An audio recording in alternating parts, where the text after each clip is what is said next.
Hello बच्चों, welcome back to Neeta math classes. आज हम क्लास 9th नंबर सिस्टम में कुछ एक्स्ट्रा क्वेश्चंस करने जा रहे हैं। तो इसमें सबसे पहला क्वेश्चन मैंने सिलेक्ट किया है, if 10 raise to power x is equal to 64 then what is the value of 10 raise to power x by 2 plus 1। देखिए, बहुत सिंपल सा क्वेश्चन है। अब देखिए 10 raise to power x is equal to 64 और आपको यहाँ पर करना है 10 raise to power x by 2 plus 1। अगर आप देखें, इसको समझने की कोशिश करें तो ये जो आपको फाइंड आउट करना है ना 10 raise to power x by 2 plus 1, इसका मतलब है 10 raise to power x by 2 into 10, क्योंकि प्रोडक्ट के केस में पावर ऐड हो जाती है। तो आपको एक्चुअली ये फाइंड आउट करना है ना।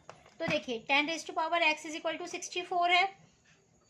आप ये मैंने रफली समझाया है, ये क्वेश्चन के सॉल्यूशन में नहीं आएगा, रफली समझने की कोशिश कीजिए। यानी if 10 raise to power x is equal to 64, if 10 raise to power x is equal to 64, then taking square root of both side, taking square root on both sides, on both sides, हम दोनों sides पर square root ले लेते हैं। तो ये क्या हो जाएगा, under root of 10 raise to power x, और ये हो जाएगा अंडर रूट ऑफ 64। मैंने आपको बताया था अंडर रूट का मतलब क्या होता है। अंडर रूट का मतलब होता है कि हम अंडर रूट साइन हटाने के बाद बाहर पावर 1/2 लगा सकते हैं, है ना। इसको हम लिख सकते हैं 10 रेज टू पावर x 1/2, इसको लिख सकते हैं 64 रेज टू पावर 1/2, है ना। अब देखिए, ये तो आपको चाहिए था 10 raise to power x by 2, तो आपको चाहिए था, मिल गया 10 raise to power x by 2 is equal to क्या हो जाएगा। इसको सॉल्व करिए। इसको अगर आप देखते हैं तो ये 8 का स्क्वायर है ना, यानी कि 8 का स्क्वायर की पावर 1/2। रूल के हिसाब से अगर करें तो 8 की पावर 2 इंटू 1/2, 2 से 2 कैंसिल, कितना आया 10 raise to power x by 2 is equal to 8 आ गया। आपको चाहिए 10 raise to power x by 2 into 10, तभी आपका 10 raise to power x by 2 plus 1 बन पाएगा। तो हम क्या करेंगे, मल्टीप्लाइंग both sides by 10, तो ये क्या हो जाएगा 10 raise to power x by 2 into 10 is equal to 8 into 10। तो अगर इसे सॉल्व करेंगे तो ये देखिए सेम बेस है, पावर क्या हो जाएगी, ऐड हो जाएगी, 10 raise to power x by 2 plus 1 हो जाएगा, और यहाँ पर क्या हो जाएगा 8 10 80, तो इसका आंसर कितना आ जाएगा 80 आ जाएगा। तो ये फर्स्ट क्वेश्चन कंप्लीट होता है। सेकंड क्वेश्चन है 5 raise to power n plus 2 minus 6 into 5 raise to power n plus 1 upon 13 into 5 raise to power n minus 2 into 5 raise to power n plus 1। तो देखिए, इसे हमें सॉल्व करना है। अगर हम सिंप्लीफाई करते हैं तो इसमें जो मिनिमम है ना 5 रेज टू पावर n है, तो हम दोनों में से 5 raise to power n common निकाल सकते हैं, और यहाँ से 5 raise to power n plus 1 common निकाल सकते हैं, क्योंकि यहाँ n प्लस 2 है और यहाँ n प्लस मीन्स जो मिनिमम पावर होती है उसे हम कॉमन ले सकते हैं, है ना। तो ये देखिए, इसमें से हम कॉमन ले रहे हैं 5 raise to power n plus 1, तो यहाँ पर क्या बचेगा 5 रेज टू पावर 1। प्रोडक्ट करके देखिए, दोनों का सेम बेस होते हैं तो ये ऐड हो जाते हैं, n plus 1 plus 1 means 5 raise to power n plus 2 हो गया, minus 6, 5 raise to power n plus 1 था वो बाहर आ गया, ये बचा, अपॉन डिनोमिनेटर में हम कॉमन लेते हैं 5 रेज टू पावर n। क्यों, क्योंकि मिनिमम रेज पावर जो है 5 की, एक जगह n और एक n प्लस 1 है, तो हम मिनिमम क्या हो गई n हो गई, हमने कॉमन निकाल लिया। तो यहाँ बचेगा 13 माइनस यहाँ बचेगा 2 इंटू 5 रेज टू पावर 1। देखिए 2 तो एज इट इज़ रहा, और 5 raise to power n into 5 raise to power 1 add करेंगे तो 5 raise to power n plus 1 हो जाएगा। अब देखिए, अगर हम इसे सिंप्लीफाई करते हैं, पहले हम सिंप्लीफाई, एक तो देखिए पहले मैं इसको ना इस तरीके से लिख लेती हूँ, 5 raise to power 1 minus 6 minus 1 हो गया, 5 raise to power n 13 minus 2 into 5 10, तो ये क्या आ गया minus 1 into 5 raise to power n plus 1 upon 5 raise to power n into 3, ये आ गया। इसमें से आप माइनस 1/3 कॉमन निकाल लीजिए, 5 raise to power n plus 1 upon 5 raise to power n बचा, बेस सेम है ना, बेस सेम है, in the process of division अगर बेस सेम होते हैं तो पावर्स क्या हो जाती हैं, सब्ट्रैक्ट हो जाती हैं। तो ये क्या हो जाएगी 5n + 1 - n, n cancel, means क्या हो गया 5 1 अपॉन -3 मल्टीप्लाई कर लिया तो -5/3, ये इसका आंसर आ जाएगा। आई होप ये आपको क्लियर हुआ होगा। ऐसे क्वेश्चंस ना कॉम्पिटिटिव एग्ज़ाम्स में आते हैं, इसलिए आपको ऐसे क्वेश्चन ज़रूर प्रैक्टिस करने चाहिए। इसके साथ ही क्वेश्चन नंबर 3 जो मैंने लिया है वो है इफ़ x - 1 का whole cube is equal to 8 then what is the value of x + 1 का होल स्क्वायर। देखिए यहाँ पे क्या कहा है आपसे, x - 1 का whole cube is equal to 8, ये दिया है 8 है इसकी वैल्यू। 1 का मतलब क्या है, 1 को आप क्या लिख सकते हैं 2 × 2 × 2, 2 2 ज़ा 4 2 ज़ा 8, मीन्स इसको लिख सकते हैं 2 का क्यूब, यानी कि x - 1 का क्यूब इज इक्वल टू 2 का क्यूब। अगर बेस सेम होते हैं तो और दोनों इक्वल हैं तो पावर सेम होती हैं, और पावर सेम होती हैं तो दोनों बेस भी क्या होते हैं, सेम होते हैं। इसका मतलब क्या हो जाएगी, पावर्स आर सेम तो बेस विल बी सेम, आप लिखेंगे ये आपको सिर्फ एक्स्ट्रा क्वेश्चन समझाने के लिए कर रही हूँ, इसलिए आप सब देख लीजिए इनको। x - 1 = 2 हो जाएगा, इसका मतलब x की वैल्यू कितनी आ जाएगी 2 + 1 3। आपको निकालना है x + 1 का होल स्क्वायर, x की वैल्यू 3 आई तो यानी कि x + 1 कितना हो जाएगा 3 + 1 हो जाएगा, यानी कि x + 1 की वैल्यू क्या आ गई 4। तो आपको क्या निकालना है x + 1 का होल स्क्वायर, मीन्स 4 का स्क्वायर कितना हो जाएगा 16। सिंपल सा क्वेश्चन है, बस आपको थोड़ा सा ट्रिक्स आनी चाहिए, है ना। ये क्वेश्चन मुझसे कमेंट सेक्शन में बबीता कौशिक ने पूछा है, तो मैं उनको ये क्वेश्चन का आंसर बताती हूँ, आप सभी लोग देखिएगा। इस क्वेश्चन में है in the following equations find which variables x y z etcetera represent rational और इरेशनल नंबर्स। फर्स्ट है x² = 5, second y² = 9, third 4th 5th 6th and so मतलब 7 तक इसमें पार्ट दिए गए हैं। इसमें आपको जो इक्वेशंस दी हैं ना, आपको बताना है जो x y और z है ये रैशनल है या इरेशनल है। तो हम फर्स्ट पार्ट पर आते हैं। देखिए x² = 5 है, इट मीन्स x की वैल्यू क्या होगी, इसका मतलब x की वैल्यू होगी √5, है ना। Under of a prime number क्या होता है, मैंने आपको बताया एक इरेशनल नंबर होता है ना। Under of a prime number एक इरेशनल नंबर होता है।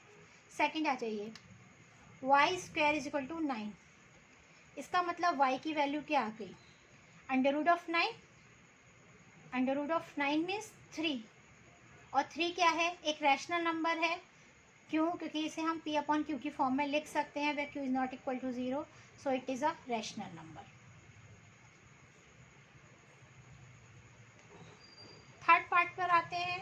थर्ड पार्ट इसने कहा है z² = 0.04, है ना। तो इसका मतलब z की वैल्यू क्या हो जाएगी, z की वैल्यू हो जाएगी √0.04, या आप इसको लिख सकते हैं 4/100, 4 का √2 और 100 का √10, सिंप्लीफाई करेंगे 0.2।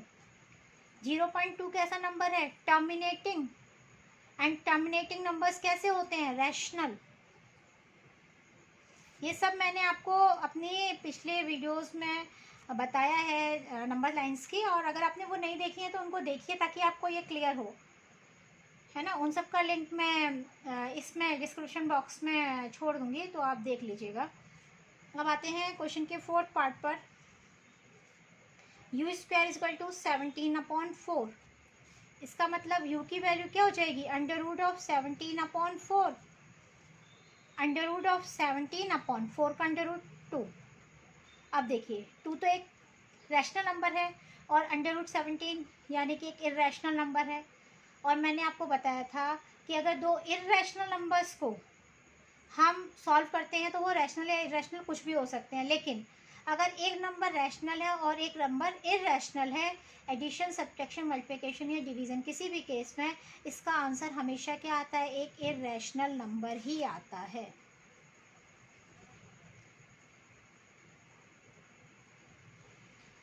नेक्स्ट आते हैं फिफ्थ पार्ट पर, v square is equal to 3। ठीक है, तो v की वैल्यू क्या हो जाएगी, v की वैल्यू हो जाएगी अंडर रूट ऑफ 3, क्योंकि स्क्वायर है ना, स्क्वायर हटाएंगे तो अंडर रूट लग जाएगा। और अंडर रूट 3 कैसा है, एक प्राइम नंबर का अंडर रूट, इट मीन्स एक इरेशनल नंबर। प्राइम नंबर्स का अंडर रूट जो होता है वो हमेशा एक इरेशनल नंबर होता है। अब आते हैं हम क्वेश्चन नंबर 6 पर, w square is equal to 27। It means w is equal to क्या हो जाएगा, under root of 27। Under root of 27 means क्या हो जाएगा, अगर आप इसको लिखते हैं, आप लिखते हैं 3 इंटू 3 इंटू 3, है ना। इसका मतलब आप इसे ऐसे भी लिख सकते हैं 3 स्क्वायर इंटू 3। 3 स्क्वायर का अंडर रूट आ गया 3, और अंडर रूट 3 ब्रैकेट के अंदर फिर से इसी के अंदर बंद हो जाएगा, क्योंकि इसको आप सॉल्व नहीं कर सकते। तो ये हो जाएगा 3 अंडर रूट 3, एक रैशनल और एक इरैशनल नंबर। प्रोडक्ट क्या आएगा, रैशनल और इरैशनल का प्रोडक्ट हमेशा क्या आता है, इरैशनल नंबर। अगर एक रैशनल और एक इरैशनल नंबर होता है तो उनका एडिशन, सब्ट्रैक्शन, मल्टीप्लिकेशन और डिवीज़न हमेशा इरैशनल नंबर होता है। लेकिन अगर दोनों नंबर इरैशनल हैं तो वो इरैशनल या रैशनल कुछ भी हो सकता है, आपको चेक करना पड़ेगा।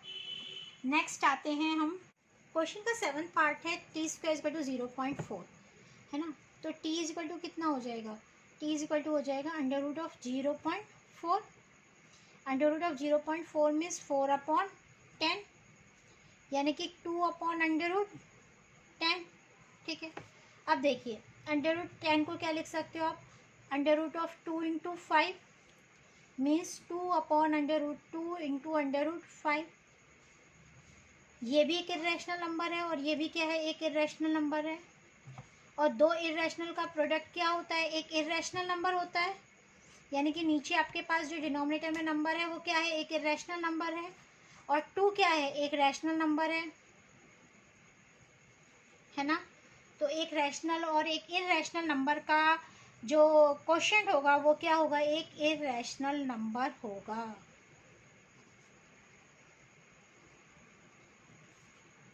ठीक है ना, तो आपको ये क्वेश्चन क्लियर हो गया होगा। अब हम आते हैं नेक्स्ट क्वेश्चन पर, क्वेश्चन नंबर 6 पर। Give 2 rational numbers lying between 0.23, 233, 2 triple times 3 and 2 4 times 3 and so on, and 0.21, 211, 2 triple 1 and so on. तो इसमें आपको 2 रैशनल नंबर्स लिखने हैं, ये दोनों इरेशनल नंबर्स हैं। अब देखिएगा कि जो हमारा रैशनल नंबर होता है ना, वो या तो टर्मिनेटिंग होता है, और टर्मिनेटिंग नहीं होता तो फिर रिपीटिंग होता है ना। तो यानी कि अगर हम इसके बीच में कोई भी रिपीटिंग नंबर डाल देते हैं या फिर कोई टर्मिनेटिंग नंबर, तो हमारे रैशनल नंबर हो सकते हैं। इसमें एग्जांपल आप कुछ भी दे सकते हैं, लेकिन 21 और 23 के बीच में ही होना चाहिए। फॉर एग्जांपल मैं एक एग्जांपल देती हूँ रैशनल नंबर का, 0.21 के बाद ले लेते हैं 0.22। आप सिर्फ 22 पर भी इसको रोक सकते हैं, तो ये एक रैशनल नंबर हो गया। और आप इसको और बढ़ाना चाहते हैं, अब इसने 21 कहा था ना, आप इसके बाद इसको ऐसे कर लीजिए 0.2, जैसे ये 3 है ना, 2 2 5, और 5 पर बार डाल दीजिए, 5 से रिपीट हो रहा है, तो ये भी एक क्या हो जाएगा, एक रैशनल नंबर हो जाएगा। और आप इसको और ज़्यादा एक्सप्लेन करना चाहते हैं तो आप इस पर कुछ और भी लिख सकते हैं, जैसे 021 है, 23 है, तो इसके बीच में आप लिख सकते हैं 0.21 के बाद यहाँ पे लिख लीजिए 1 2 है ना, इसके बाद आप लिख लीजिए 2 1 3 4 5 एंड कर दीजिए, ये भी एक रैशनल नंबर हो जाएगा। आप कुछ भी एग्जांपल दे सकते हैं रैशनल नंबर के लिए, बस ये ध्यान रखिएगा या तो वो टर्मिनेटिंग होना चाहिए, मीन्स ये टर्मिनेटिंग है, इसके बाद इसको सॉल्व नहीं करना है। ये रिपीटिंग है ना, नॉन टर्मिनेटिंग, नॉन रिपीटिंग नहीं है। जैसे ये था, ये देखिए ये क्या कर रहा था कि ये 3 था, फिर 3 था, फिर 3 था, है ना। तो ये एक पैटर्न में रिपीट नहीं, मतलब एक उसमें रिपीट नहीं हो रहा था, आप समझ रहे हैं कि जैसे हमारा रैशनल नंबर्स होते हैं ना, वो रिपीटिंग होते हैं। जैसे 5 है तो 5 5 5 5 5 ही रहेगा, लेकिन इनका पैटर्न का रिपीटिंग पैटर्न नहीं है कुछ भी। पहले एक बार 3 है, फिर 2 बार 3 है, तो रिपीटिंग पैटर्न को फॉलो नहीं कर रहे हैं, इसलिए ये इरेशनल है। इनके बीच में आप 0.22 दे सकते हैं, 2 का बार दे सकते हैं, 5 5 5 5 5, है ना। और उसके बाद या फिर 0.21345 दिया मैंने, क्यों? क्योंकि 212 तो आपको दे ही रखा था, तो मैंने 213 ले लिया। तो इनके बीच का कोई भी नंबर आप दे सकते हैं। आप देख सकते हैं इसके अलावा अगर जैसे 0.232 दे रखा है ना, आप 2 3 सिंपल यहाँ तक भी आप एंड कर सकते हैं, 2 3 तक भी आप इसको दे सकते हैं। तो कोई भी आप एग्जांपल लिख दीजिए, सारे सही हैं, कोई प्रॉब्लम नहीं है इसमें। उसके बाद हम करते हैं नेक्स्ट क्वेश्चन। ये क्वेश्चन है, find the value of x if 7⁻2x + 3 = 1, first part and second part 2⁻3x - 7 = 256। पहले हम फर्स्ट पार्ट पर आते हैं। 7⁻2x + 3 = 1, आपको x की वैल्यू निकालनी है। आप सोचिए कैसे कर सकते हैं इसको। देखिए ये 1 है और यहाँ 7 है, अगर बेस सेम होते हैं ना तो हम उनको इक्वेट कर सकते हैं। मैंने आपको बताया था अभी, जो पिछले क्वेश्चन में करवाया था। तो यहाँ तो बेस सेम नहीं है, तो देखिए मैंने आपको बताया था कि अगर किसी भी नंबर की पावर 0 होती है तो उसकी वैल्यू क्या होती है? 1। तो आप इसको ना ऐसे लिख सकते हैं, 7⁻2x + 3 = 7⁻0।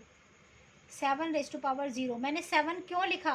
क्योंकि यहाँ भी 7 है, लेफ्ट हैंड साइड में भी 7 है। अगर यहाँ 5 होता तो मैं लिखती 5⁻0, अगर 3 होता तो मैं लिखती 3⁻0, है ना।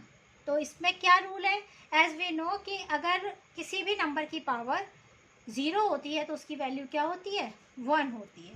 तो ये हो गया। अब देखिए बेस सेम है, इसके बेस सेम है तो पावर्स भी क्या होंगी? सेम होंगी। बेस सेम है तो पावर्स भी क्या होंगी? सेम होंगी। तो इसका मतलब 2x + 3 = क्या हो जाएगा? 0। तो इसको सॉल्व कीजिए, 2x = -3 एंड x = -3/2, ये आंसर आएगा। आपसे कहा था ना find the value of x, x की वैल्यू आपको निकालनी थी। तो x की वैल्यू कितनी आई? x की वैल्यू आई -3/2। इसका सेकंड पार्ट है 2⁻3x - 7 = 256।